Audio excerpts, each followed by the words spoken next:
Son ya las 8:37 de la mañana. Vamos a conversar en unos instantes con el economista Máximo Torero, economista jefe de la Organización de las Naciones Unidas para la Alimentación y la Agricultura con sede en Roma, la FAO, actual representante regional para América Latina, sobre la pobreza, la erradicación del hambre en nuestra región, cuando 43 millones de personas todavía padecen hambre en América Latina y el Caribe.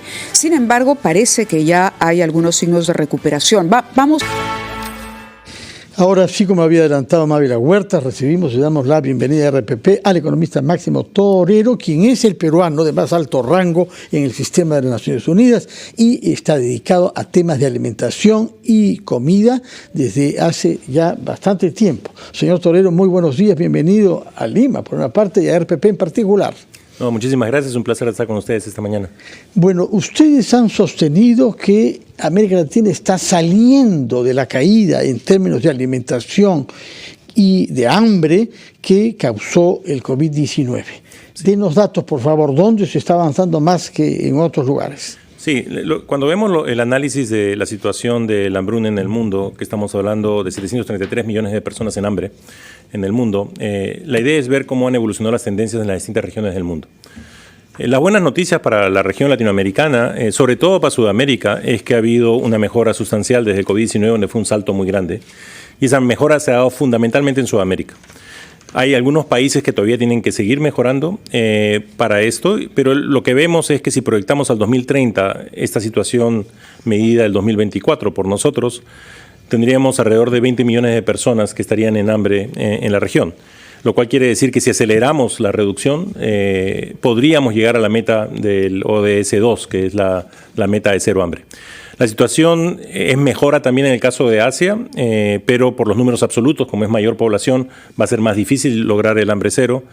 Y la región que sí se ha deteriorado en todas las subregiones es África, ¿no? Y eso seguimos viendo un incremento sustancial del hambre en África.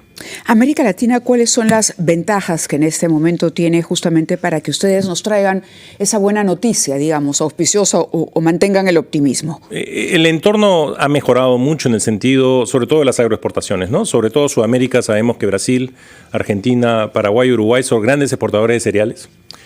Lo que estamos viendo hoy en día en términos de las tarifas y las guerras de comercio está ayudando a estas regiones porque le está abriendo nuevas oportunidades. Han visto que una gran parte de las exportaciones brasileñas están yendo a China en compensación de lo que hacían cereales Estados Unidos. Y luego tenemos los productos de alto valor. Y ahí tenemos países como Chile, Perú, Ecuador y Colombia. En el caso peruano, en el último año, el 2024, las exportaciones agroalimentarias han crecido en alrededor del 22%, lo cual nos dice que hay una gran oportunidad para eso. Más aún, no siendo China el principal país exportador, es Estados Unidos el principal país exportador ahorita y son productos de alto valor. Entonces sí creemos que Sudamérica tiene un entorno de volverse el pulmón de alimentos para el mundo, porque África se va a demorar mucho, que es la otra región que tendría potencial para crecer por el espacio y tierras, etcétera. China no puede crecer, China está usando toda su tierra, no tiene y se consume todo lo que produce. Entonces hay un potencial por ahí. Donde tenemos problemas, por otro lado, es en Centroamérica. Ahí todavía tenemos situaciones muy serias de falta de alimentos, y también en las islas del Caribe, que se vieron muy afectadas, a pesar de ser ingreso medio alto o alto, muy afectadas por el COVID-19, por el turismo, que están empezando a recuperarse, pero son fundamentalmente importadoras de alimentos. Claro, ahora, sin embargo, es una paradoja que revisaba la información que teníamos sobre los estudios que ustedes han hecho, que el costo de una dieta saludable es el más alto del mundo en esta región.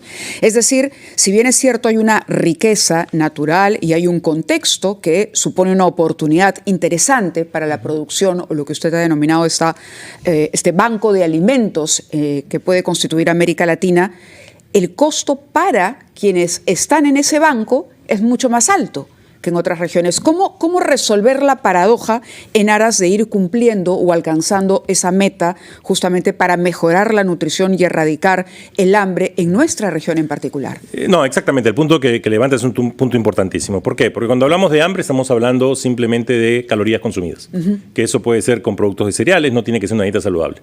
Pero lo que sabemos es que si cubrimos lo que es hambre, no necesariamente estamos en la mejor situación porque tenemos sobrepeso o baja nutrición, ¿no? Y en ese caso podemos tener lo que llamamos enfermedades no comunicables, ¿no? Que es diabetes, etcétera, por el sobrepeso.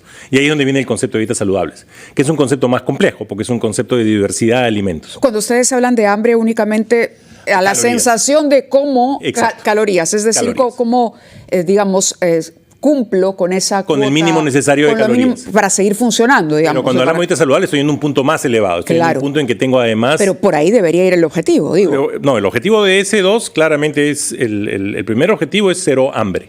Calorías. Luego hay el indicador de dieta saludable, que nosotros también lo medimos. Y ahí sí, el costo de la dieta saludable en la región es el más alto del mundo, e inclusive en el Caribe es mucho más alto. ¿Y qué es lo que hay que hacer ahí? Y ahí creo que es donde hay que trabajar mucho, ¿no? ¿Por qué? Porque lo que vemos es que los precios locales de los alimentos no necesariamente están reflejando la disponibilidad de alimentos en los países. Y ahí es donde la estructura de mercado tiene mucho que hacer. Entonces, ahorita estamos trabajando mucho en detalle para entender qué hay detrás de una dieta saludable. Porque ¿cómo funciona la medición?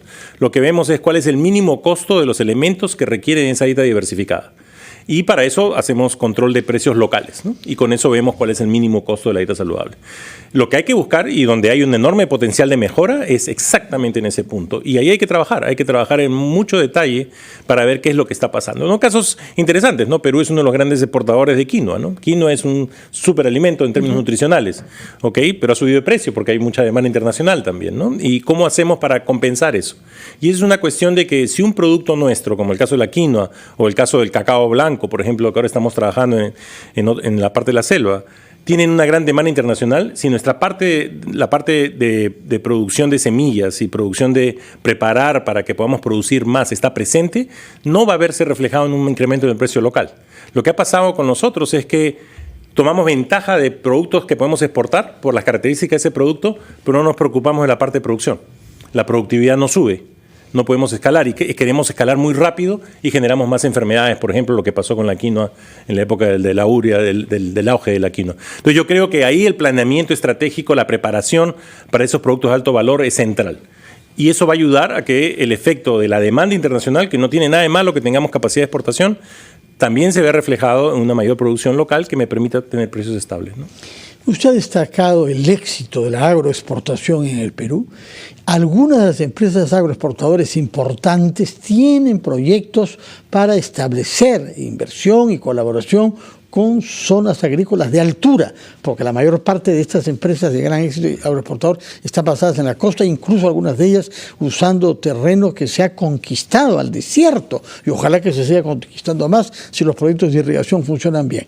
Díganos una palabra sobre qué perspectivas ve usted para esta incorporación al boom agroexportador de algunos productos como la papa nativa o como la palta de altura, que no crecen en la costa, sino en la sierra. No, excelente. Algo que es impresionante, y regresando a algo que mencionó, yo viajaba mucho por la costa peruana, sobre todo al norte, porque veía toda la producción de la costa norte y la conversión que ha habido en la costa es impresionante, ¿no? Desiertos se convirtieron en zonas productoras y son las principales fuentes de productos de alto valor. También vi la conversión de espárragos, por ejemplo, a uvas, que fue todo un planeamiento que se hizo. El objetivo, y un poco lo que estamos trabajando con la FAO, con la iniciativa Mano en la Mano, es tratar de encontrar mecanismos en los cuales podamos mover estos impactos que hemos encontrado y esta innovación que se está dando en la costa, que nosotros trabajamos a nivel de frontera en productividad agrícola en la costa, ¿cómo podemos expandirlo a la sierra, ¿no? Uno de los productos es papa en altura, que estamos trabajando ahorita para poder expandir la producción de palta en altura, aguacate en altura, la palta en altura. Y papa nativa. Y la papa nativa es la otra, que es la que estamos trabajando, porque lo que pasa con la papa, que todos los años sucede lo mismo, todos hacen cosecha al mismo momento, ¿no? Al hacer todos cosecha al mismo momento, el precio se cae, y luego tenemos a los productores que tienen que vender un precio muy bajo. Entonces, lo que estamos trabajando ahí es con las empresas procesadoras, es cómo podemos capturar esa producción y generar valor agregado. Y ese es el proyecto que hoy en día han comprado 60.000 toneladas de papa, que es lo que nos está ayudando a hacer ese mercado mucho más estable, porque lo que va a lograr al final es generar valor agregado. Ustedes saben, de la papa se puede sacar muchos subproductos y podemos agregarle valor, exportar ese valor agregado a un mayor precio y poderle pagar mejor a los productores y estabilizar ese mercado que todos los años tiene el mismo problema de sobrecosecha y por lo tanto el precio es muy bajo. Entonces yo sí creo que hay cosas que hacer. Ahora, ¿cuáles son los cuellos de botella? El objetivo de Mano en la Mano es básicamente lo que conversábamos al comienzo. ¿Cómo agarro es un approach territorial? Identifico zonas donde hay potencial agrícola, le llamamos las zonas verdes en el país. Y en esas zonas verdes, lo que sabemos es que podríamos ganar $7 per cápita por día y estamos ganando 1.2, por ejemplo. Entonces hay cuellos de botella que no te permiten lograr ese potencial, ¿no? Y eso pasa mucho en las zonas de la sierra. Entonces vamos y encontramos cuáles son los cuellos de botella y luego hacemos planes de inversión para tratar de resolver esos cuellos de botella. Y esos planes de inversión los traemos y conectamos con el sistema de inversión, privado y público. Entonces, ¿qué hacemos? Traemos al ministro de Agricultura que presente el plan de inversión, pero también traemos a la banca privada, a la banca internacional, sobre todo a la parte privada, por ejemplo, la IFC, en el caso del Banco Mundial, o la corporación del BID, para que conjuntamente con la empresa privada busquemos atraer inversión en esos proyectos que son rentables, pero que tienen alto riesgo por la zona donde se ubican. Y lo que hacen estos bancos de inversiones es reducen el riesgo, lo que llamamos de-risking, ¿no? Entonces, eso es lo que estamos buscando, porque sí creemos que el retorno es alto. Tenemos tasa de retorno de más del 20% en estos proyectos, pero hay que hacerlos bien. Nosotros lo que hacemos como FAO es bajar el riesgo con información. De acuerdo. Hacemos Claro. el análisis, ¿no? Y ahora están trabajando o se han propuesto la estructuración de oportunidades en la Amazonía también, es lo que estaba leyendo, sumamente interesante, y extendido las oportunidades de inversión para estos granos andinos, que además tienen un alto valor nutricional.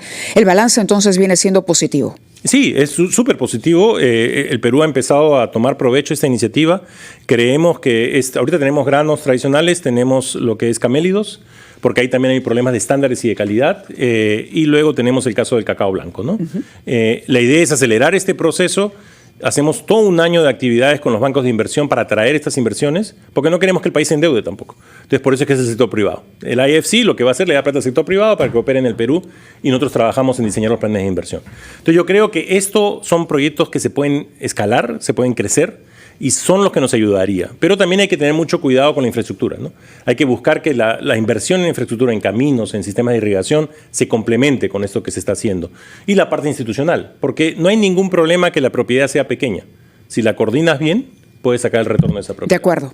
Le agradecemos muchísimo que haya estado con nosotros, sobre todo con estas noticias auspiciosas, destacando la riqueza que hay, que siempre nos cae bien recordarla, pero sobre todo que haya proyectos y que haya detrás una mirada profesional para poder capitalizar esos recursos en beneficio de la región, más allá, por supuesto, del desarrollo de la agroexportación a mayor escala. Muchas gracias. Buenos días. Buenos días con ustedes. Muchas gracias, más bien, gracias a usted por venir, y a ver que cuando vuelva después de ese foro de inversiones previsto en octubre en Roma, ¿no? Bueno, nos tendrá informado sobre eso, por favor.